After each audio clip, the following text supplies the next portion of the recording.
আমাদের দেশের নাম ছিল জম্মু দ্বীপ। কোনো ইন্ডিয়া, কোনো ভারতবর্ষ আমার দেশের নাম ছিল না। সব থেকে পুরনো নাম কি ছিল? জম্মু দ্বীপ। আমরা কারা? আমরা জম্মুদ্বীপবাসী। এবার যখন নামটা ছিল জম্মুদ্বীপ, তখন ধর্মটা কি ছিল?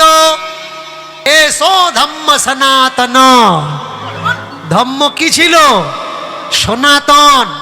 তাহলে সনাতন যদি ধর্মের নাম হয়, আমরা কারা?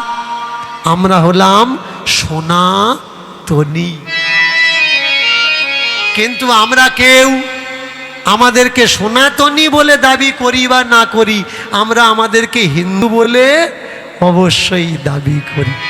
এই যে আমরা করছি মূর্তি পূজা, অনেকে আমায় বলেছে আমি মূর্তি পূজার বিরোধ করছি।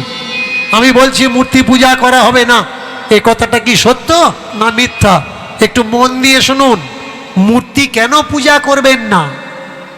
তার মূর্তি অবশ্যই পূজা করবেন যে দেশ আর দশের জন্যে করেছে। যেমন নজরুল ইসলাম, যেমন বিবেকানন্দ, যেমন রামকৃষ্ণ, যেমন বিশ্বকবি, যেমন ক্ষুদিরাম, যেমন ভগৎ সিং। এদের মূর্তি অবশ্যই পূজা হওয়ার দরকার। এদের নামে অবশ্যই মন্দির হওয়ার দরকার। এদের নামে অবশ্যই ট্রাস্ট খোলার দরকার। কেন? কারণ এরা আমাদের জন্য জীবন দিয়েছে। এবার অন্ধবিশ্বাস আর জ্ঞান বিশ্বাস।